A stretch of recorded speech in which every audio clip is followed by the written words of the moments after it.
जय श्री कृष्ण। अब हम आरंभ कर रहे हैं गीता जी का अध्याय 13, क्षेत्र क्षेत्रज्ञ विभाग योग। इस अध्याय में हमारे प्रभु उन सभी तत्वों के विषय में बताते हैं जिनसे ये संसार बना है। इस प्रकार ये अध्याय हमारे शरीर, आत्मा, ज्ञान, परमात्मा और मुक्ति के मार्ग आदि सब विषयों पर बहुत ही सुंदरता से प्रकाश डालता है। इस अध्याय के पहले श्लोक में अर्जुन एक प्रश्न पूछते हैं, केशव, ये प्रकृति पुरुष का भेद मुझे समझा दो। तुम ये क्षेत्र क्षेत्रज्ञ का पूरा तत्व मुझे बतला दो। वास्तविक ज्ञान को कैसे पहचाना जाता है और इससे माधव किसको जाना जाता है। श्लोक 2 से 6 में हमारे प्रभु कहते हैं, इस शरीर को अर्जुन क्षेत्र कहा जाता है। इसको जानने वाला क्षेत्रज्ञ कहलाता है। पार्थ, ये शरीर क्षेत्र है क्योंकि ये हर क्षण क्षय होता है, मानो एक खेत है जिसमें जीव कर्म के बीज बोता है। आत्मा जिस एक शरीर में अपनी चेतना फैलाती है, वो उस एक शरीर की अर्जुन क्षेत्रज्ञ हो जाती है। और मुझे तुम सभी शरीरों का क्षेत्रज्ञ जान लो। मुझे सब कुछ जानने वाला क्षेत्रज्ञ तुम मान लो। इस क्षेत्र क्षेत्रज्ञ का ज्ञान ही तो असली ज्ञान है। जिसने इसका बोध पाया वही ज्ञानी महान है। अब मैं तुम्हें क्षेत्र और उसके विकार बताता हूं, साथ साथ क्षेत्रज्ञ और उसके प्रभाव सुनाता हूं। ये ज्ञान पहले ऋषियों वेदों ने भी सुनाया है और ये अर्जुन ब्रह्मसूत्रों में भी आया है। क्षेत्र किससे बनता है पहले तुम जानो।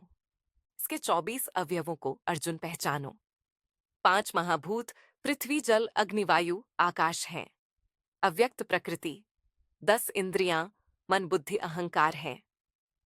संग में 5 इंद्रिय विषय रूप रस गंध शब्द स्पर्श आते हैं।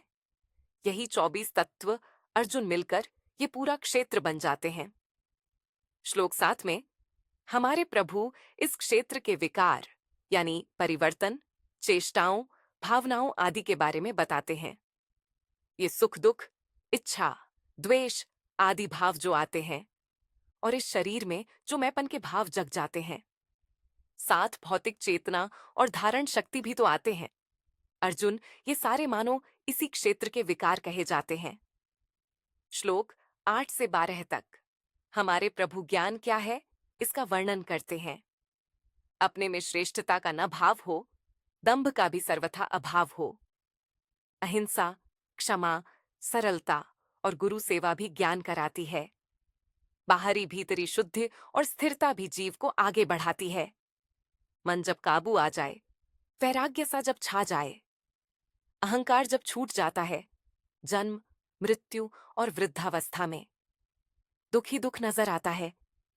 आसक्ति नहीं रहती जब पुत्र स्त्री घर द्वार में, घनिष्ठता नहीं बचती जब मित्र बंधु के प्यार में, अनुकूलता प्रतिकूलता जब प्रभाव लाती नहीं जीव की, जब अर्जुन वो समता हिलाती नहीं। जीव को जब मेरी अनन्य भक्ति भा जाती है, जन समुदाय के प्रति एक अरुचि आ जाती है, सदा आध्यात्मिक ज्ञान ही जब भाने लगे, हर तरफ परमात्मा ही जब नजर आने लगे, इन्हीं सबको अर्जुन तुम ज्ञान पहचानो। इसके अतिरिक्त सब कुछ अज्ञान जानो। श्रोताओं, इस प्रकार प्रभु ने ज्ञान के 20 लक्षण या साधन बताए। अब इस ज्ञान से जिसको जाना जाता है यानी परमात्मा, प्रभु उसका वर्णन करते हैं। श्लोक 13 से 15 में हमारे प्रभु कहते हैं, इस ज्ञान से पार्थ जो जाना जाता है वो ब्रह्म कहलाता है। वो न सत है न असत, क्योंकि वो दोनों से पार कहाता है। उसे तुम सब और हाथ पैर मुख और नेत्रों वाला जानो। उस सर्वव्यापी को सब कुछ निज में समाने वाला मानो।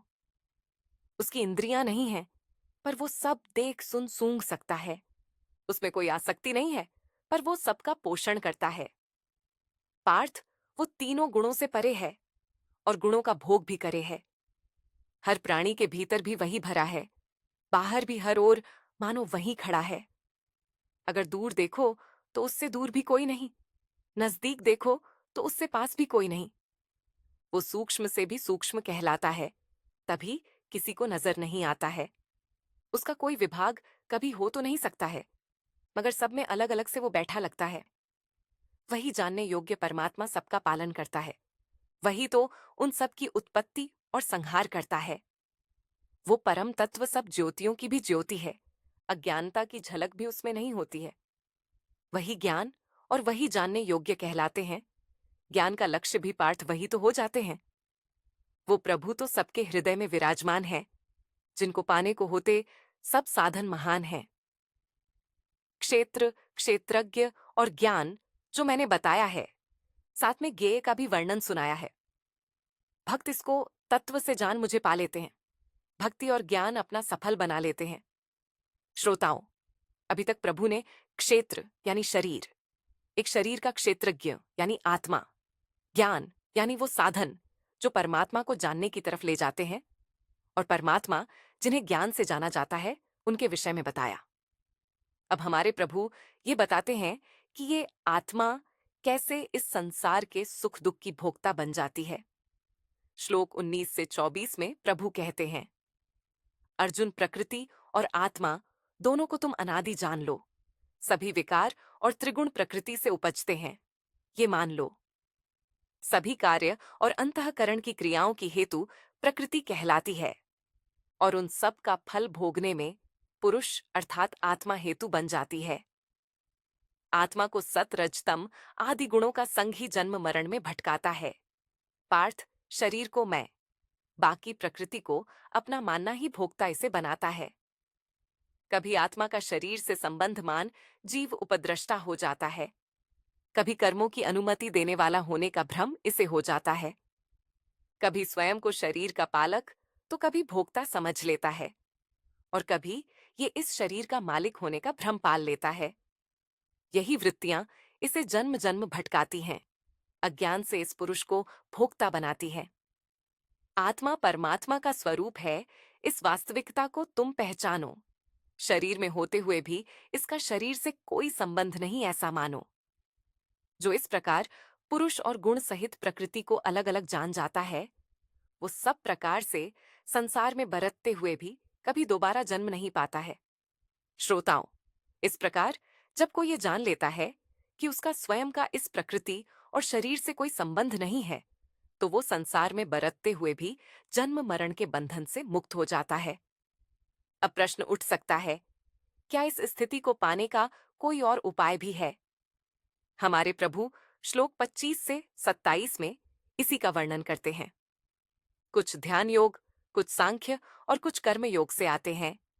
वो सभी अपने आप से अपने आप में प्रभु की झलक पाते हैं। वहीं कुछ लोग दूसरों से सुनकर इस उपासना में लग जाते हैं। वो सुने हुए मार्ग पर चलकर भी जन्म मरण से तर जाते हैं, क्योंकि जीव इस क्षर और अक्षर का संबंध होने से ही तो अर्जुन जन्म पाता है, और इन सभी साधनों से आत्मा का प्रकृति और शरीर से संबंध मिट जाता है।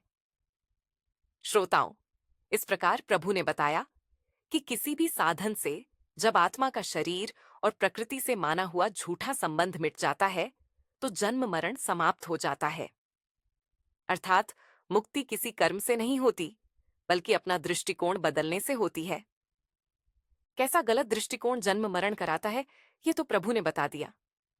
इस अध्याय के अंतिम भाग में अब प्रभु ये बताएंगे कि इस सृष्टि को देखने का सही दृष्टिकोण क्या है।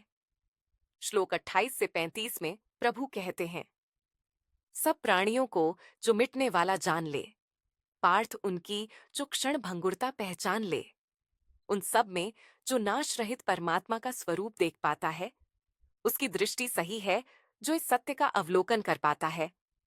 ऐसा मनुष्य बोलो, क्यों किसी को कष्ट देगा, क्यों किसी को मारेगा? वो किसी का अनहित करके बोलो खुद ही खुद को क्यों प्रताड़ेगा? जो ये दृष्टिकोण अपनाता है, अर्जुन, परम गति वो पाता है।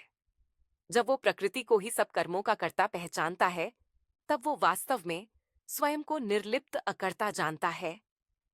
जब वो सबके भावों को प्रकृति में ही स्थित माने, समस्त भावों को बस प्रकृति का ही विस्तार जाने, तब ये दृष्टि उसे उठाती है, ब्रह्म की प्राप्ति करवाती है।